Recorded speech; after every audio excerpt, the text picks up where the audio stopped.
Now, many Somali parents say their children have lost their way, consumed by Western culture. Their solution? Sending their supposedly wayward sons and daughters back to their former home of Somaliland, where the capital, Hargeisa, is a far cry from the violence of Mogadishu. Al Osman has met the returnees as they struggle to negotiate a very traditional Islamic society. For tonight's special report, he found a very different reality. Abdi Ali is one of them. He was worried about his 20-year-old son Hassan hanging around with the wrong crowd.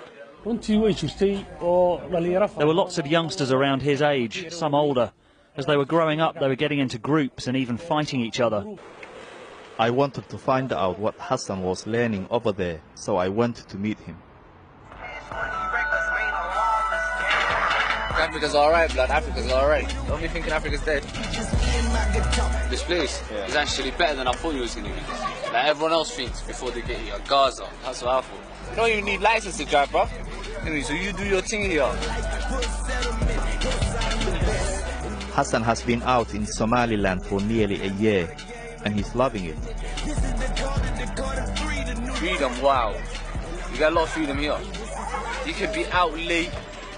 No one's going to worry about you, but in England, if you're out late, your mom's always thinking the worst case. He and his friends say what they appreciate most is the traditional culture. To the girls. Lighties, brownies, you get everything in it. I'd advise young people to come here because young people do get in trouble. And here, if you get into trouble, it's easy for you to get out.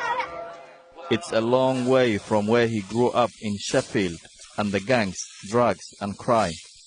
Hassan's main worry here is being overcharged as a tourist. Was he trying to rip you off? Before you try to rip me off. His new home is Hargeisa. It's the capital of Somaliland. It feels far from the war in the south between the Islamists and the Western-backed troops. And Hassan feels a lot safer here than in the UK. It's like the civilians are police. So that's what makes you feel safe. If anything happens to you, you've always got help around. Local residents say more and more British youngsters are coming to Hargeisa. So many, in fact, that they even have a word for them, dhaqan, celis, which loosely translates the rehabilitation community. Hassan regularly meets up with some other members of the rehab community That's there, innit? to help each other adapt to the Somali way of life. Even the way they dress can give the wrong impression. There's that thing where if you see a girl on road with a hijab, you're going to think she's a good girl, allow her, right? Yeah. If you see a girl on road with her hair showing or some tight jeans, you automatically think, well, she's on it. Yeah, exactly. So it took me time to actually realize that, like, I'm not that kind of girl, but that's the image I'm giving without me realizing it.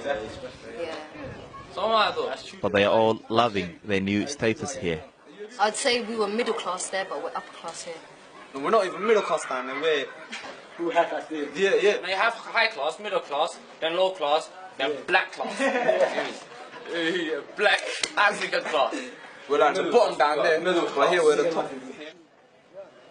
The money their parents send from the UK funds a more privileged lifestyle in Hargeisa.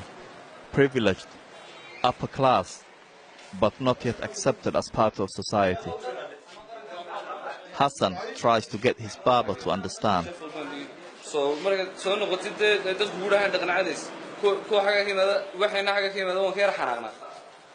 say in that like piss-taking way, like taking the mick way, like they're looking at you like, how can you not know your culture? Like them kind of looks. But are they wrong or right to say that? It's not wrong that they're saying it, but then again, it's not our fault. It's because we don't live here. I'll take you to a spot where we play, we chill, play pool, play basketball, gym. Take you there right now. Take you there right now. So we do in England. This is what we do in England. This is what we do in England. You're not telling us. This center is run by Fatima Saeed, the unofficial chief of the rehabilitation clan. The youth love it. It's one of their best pastimes. And we're hoping to be able to hold the very first snooker tournament in Somaliland. She grew up in Cardiff and knows what it is like to arrive here from the UK. They can spot the child that comes from the UK or from Sweden or from abroad. It's just a body language thing.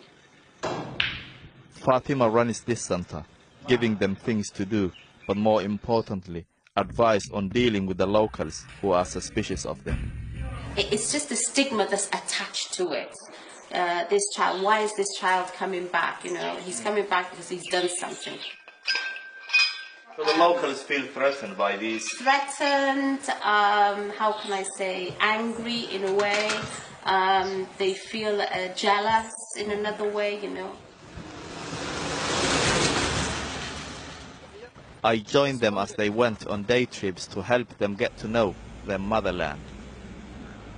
Back in London, Layla loved fashion, acting and dancing, but her parents decided that was unacceptable for a Muslim girl and sent her out here. They are your parents. They always want what's best for you.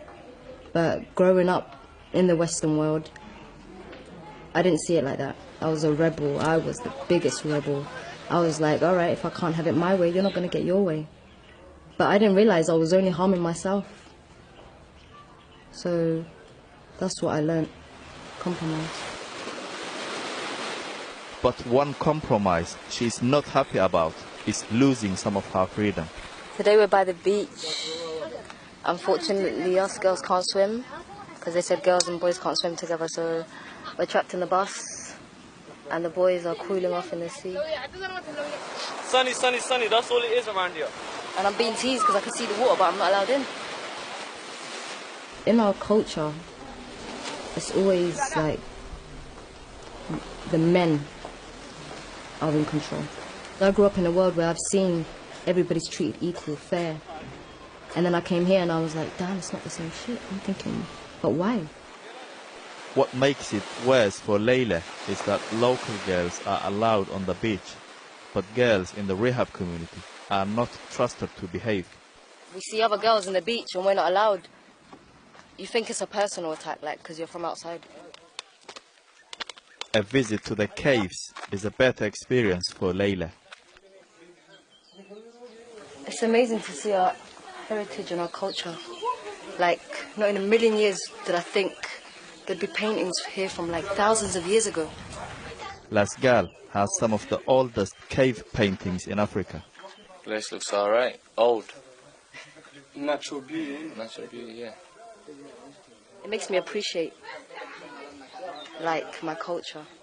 And this culture, which at first she didn't want to know, has given her a new direction in life. There's some kids in the neighborhood that, for example, the parents don't have enough money to take them to school. I thought to myself, stop listening to Rihanna and, you know, doing useless things in the house. I thought to myself, get those children, bring them to the house, print stuff out from the internet, start teaching them the alphabet, numbers, greetings, things like that. You know, give them a better chance at life. I would like to see Somaliland a bit like more like Britain, you know. I know it won't be like Britain, but I'm talking about in terms of fairness, women being equal, things like that.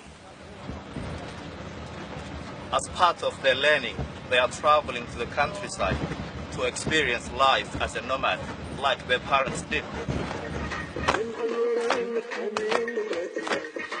They are taught the traditional dancing.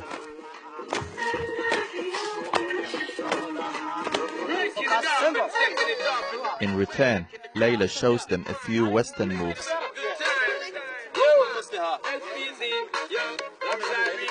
Many Somali youngsters in the UK are caught between two different cultures. Not feeling British, but not Somali either. I can't count these, man. Coming to Somaliland, they at least understand where they came from. So bite my shot. I can feel his heart beating like nothing. That gives them confidence and a sense of place. If you take a kid from here now and you take him to school there, that guy will work his ass off. Like me looking at this right now makes me appreciate my life. It makes me appreciate the fact that I got there. It makes me appreciate my parents, and it makes me understand them a lot more.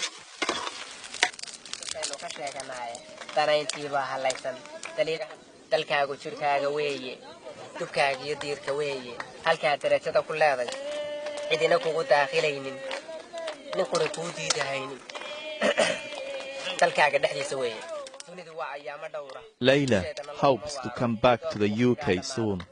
She really wants to go to university. Hassan says for now, Britain has nothing to offer him. He has no plans to return.